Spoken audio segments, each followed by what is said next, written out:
దేవుని నామానికి స్తోత్రములు. ఈ ఉదయకాల సమయంలో మీ అందరికీ కూడా పండుగ దిన శుభాకాంక్షలు తెలియజేస్తున్నానండి. ఈరోజు మనమందరము ఎంతో సంతోషంగా పండుగ జరుపుకుంటూ ఉన్నాం. ఏంటి ఈ పండుగ అంటే యేసు యొక్క జన్మదినము. దేవుని బిడ్డలారా, మీ కుటుంబంలో ఎవరిదైనా జన్మదినము జరిగినప్పుడు మీరు పండుగలాగా చేసుకుంటూ ఉంటారు. కానీ మన జన్మదినానికి యేసు యొక్క జన్మదినానికి తేడా ఒకటి ఉంది. దేవుని బిడ్డలారా, ఆ రహస్యము తెలియక మనము దీనిని పండగగా ఇష్టం వచ్చినట్టు చేసుకుంటున్నాము, ఇష్టం వచ్చినట్టుగా ప్రవర్తిస్తూ ఉన్నాము. అయితే దేవునికి మన పైన కోపం వచ్చిందంట.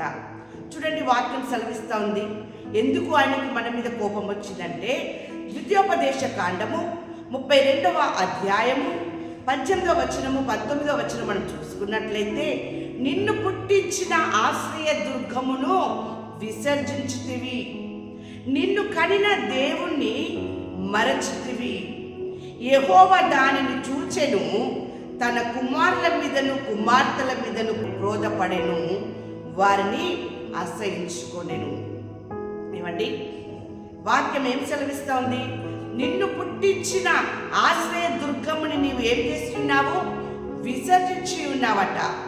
నిన్ను కనిన దేవుని నీవు మరచి ఈ పండుగ దినాన్ని నీ ఇష్టానుసారముగా నువ్వు చేసుకుంటూ దేవునికి కోపమును పుట్టించి ఉన్నావు, దేవునికి అసహ్యము పుట్టించి ఉన్నావు. దేవుని బిడ్డలరా, అసలు దేవుడు ఎందుకు భూమి మీద నరావతారిగా జన్మించి ఉన్నాడు అంటే, నీవు చేసినటువంటి ఈ యొక్క వ్యర్థమైన పనులకి, ఆయనకు తీసుకొచ్చినటువంటి కోపానికి, ఆయన విసర్జించిన విధానానికి ఆయనకి దేవుని బిడ్డలారా నీ పైన కోపము ఎక్కువగా వచ్చి ఉన్నది.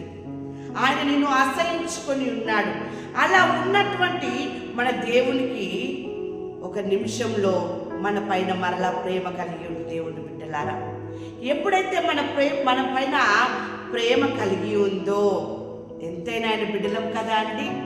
ఆయన కనినటువంటి బిడ్డలము, విలువలేని మనకు ఆయన విలువైన రక్తము ద్వారా విలువనిచ్చినటువంటి బిడ్డలము కదా మనము.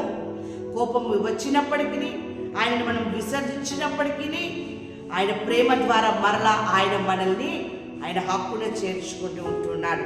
చూడండి, వాక్యం సెలవిస్తూ ఉంది. కీర్తనలు 30వ అధ్యాయము 5వ వచనంలో వాక్యం ఈ రీతిగా ఉంది. ఆయన కోపము నిమిషమాత్రముండును, ఆయన దయ ఆయుష్కాలమంతా కూడా నిలుచును. నిన్ను అసహించుకున్నాడు. నువ్వు ఆయన విసర్జించడం వలన నీ మీద ఆయనకు కోపం వచ్చింది. కానీ ఆ కోపము నిమిషం మాత్రమే ఉన్నది. దేవుని బిడ్డలారా, ఆయన దయ ఆయుష్కాలం అంతా కూడా నిలుచును అని చెప్పేసి వాక్యం సెలవిస్తూ ఉంది. అలా నిలిచిన అటువంటి ఆయన దయ, ఆయన ప్రేమ, ఆయన కరుణని ఈరోజు నీ కొరకు మరలా ఆయన భూమి మీదకి రావడం జరిగింది. కన్యక గర్భమందు పరిశుద్ధాత్మ శక్తి ద్వారా అక్కడ గర్భం ధరించడం జరిగింది. దేవుని బిడ్డలారా, చూడండి, వాక్యం సెలవిస్తూ ఉంది కదా. ఇక్కడ గలతీయులకు రాసిన పత్రిక 4వ అధ్యాయము 4-5 వచనాలు మనం చదువుకున్నట్లయితే, అయితే కాలం పరిపూర్ణమైనప్పుడు దేవుడు తన కుమారుని పంపెను, ఆయన స్త్రీయందు పుట్టి మనము దత్తపుత్రులము కావాలనని ధర్మశాస్త్రమునకు లోబడి ఉన్న వారిని విమోచించుటకై ధర్మశాస్త్రమునకు లోబడిన వాడాయను. దేవుని బిడ్డలారా, దేవుడు మనల్ని రక్షించడానికి, మనల్ని కాపాడడానికి, మనల్ని తప్పించడానికి ఆయన మరలా స్త్రీయందు పుట్టి మనల్ని దత్తపుత్రులుగా ఆయన చేసుకుని ఉంటూ ఉన్నాడు. ఎందుకు ఆ రీతిగా ఆయన స్త్రీయందు పుట్టి మనల్ని దత్తపుత్రులుగా చేసుకుంటూ ఉన్నాడంటే, నీవు ఆయన్ని విసర్జించి ఆయనకి నువ్వు దూరమైనావు కాబట్టి. దేవుని బిడ్డలారా, ఆయన నిన్ను పుట్టించి ఉన్నాడు, నీకు ఆశ్రయ దుర్గమై ఉన్నాడు. కానీ నీవు ఆయన ప్రక్కన పెట్టి ఉన్నావు, ఆయన విసర్జించి ఉన్నావు. నిన్ను కరినటువంటి నీ దేవుని నీవు మరచినావు గనక, నీవు విసర్జించినవు. కానీ ఆయన నిన్ను మరవక, విడువక, ఎడబాయక ఆయన ప్రేమను నీ ఎడల కనపరుస్తూ ఆయన మనుష్య కుమారుని వలె దేవుని బిడ్డలారా స్త్రీ గర్భమందు ఆయన జన్మించడం జరిగింది. దేవుని బిడ్డలారా అందుకే దూత అంటుంది కదా, పరిశుద్ధాత్మ నీ మీదికి వచ్చును, సర్వోన్నతుని శక్తి నిన్ను కమ్ముకొనుడు గనుక పుట్టబోవు శిశువు పరిశుద్ధుడై దేవుని కుమారుడనబడును. దేవుని బిడ్డలారా నిన్ను దత్తపుత్రులుగా తీసుకోవడానికి, నిన్ను మరలా ఆయన కుమారుడిగా స్వీకరించడానికి, ఆయన నిన్ను క్షమించి నిన్ను రక్షించడానికి దేవుని కుమారుడిగా మరియమ్మ గర్భములో పరిశుద్ధాత్మ ద్వారా ఆమె గర్భం ధరించింది.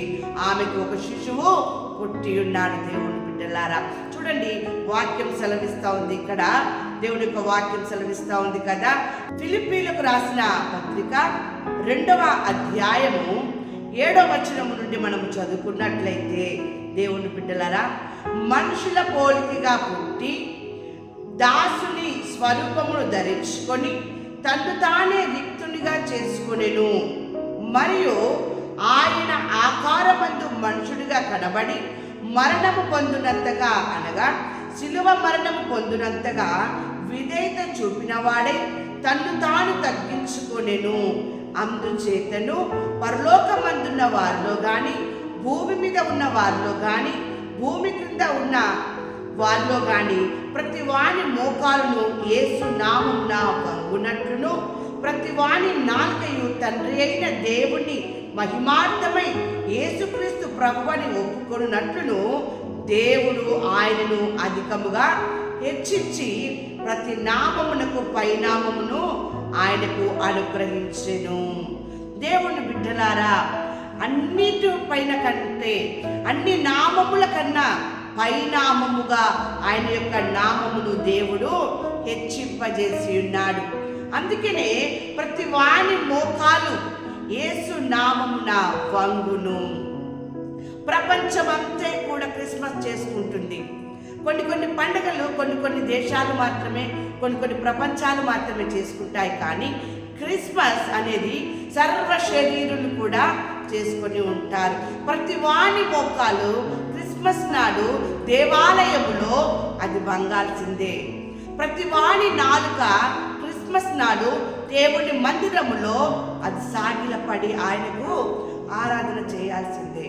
దేవుని బిడ్డలారా ఆయన కుమార్తెలుగా ఉన్నటువంటి మనము, కుమారులుగా ఉన్నటువంటి మనమందరము కూడా ఆయన విసర్జించి ఆయన మనము దూరం చేసుకొని ఉన్నాము కనుక, ఆయన మనుష్య కుమారుడిగా పుట్టి ఆయన మనకి సమీపముగా ఉండి మనలోనే ఉంటూ మన మధ్యలో ఉంటూ ఆయన రాజ్యానికి హక్కుదారులుగా మనం చేయడానికి ఆయన ఈ భూమి మీదకి కుమారుడిగా వచ్చి ఉన్నాడు. దేవుని బిడ్డలారా అటువంటి కుమారుడిగా వచ్చినటువంటి ఆయనకి కోపమును తెప్పించక, ఆయనని మరొక, ఆయనను విసర్జించక మారు మనసు పొంది ఆయన బిడ్డలముగా ఆయన సంతోషపరిచినటువంటి బిడ్డలముగా ఈ క్రిస్మస్ మనం చేసుకున్నట్లయితే అదే మన కుటుంబానికి నిజమైనటువంటి క్రిస్మస్ అవుతుంది. దేవుని బిడ్డలారా ఈ క్రిస్మస్ చేసుకుంటున్నటువంటి ప్రతి వారిని కూడా ఆయన నిండారుగా దీవించి శుభవచనములు మీ కుటుంబంలో జరుగులాగున మిమ్మల్ని ఆశీర్వదించునుగాక. ఆమేన్.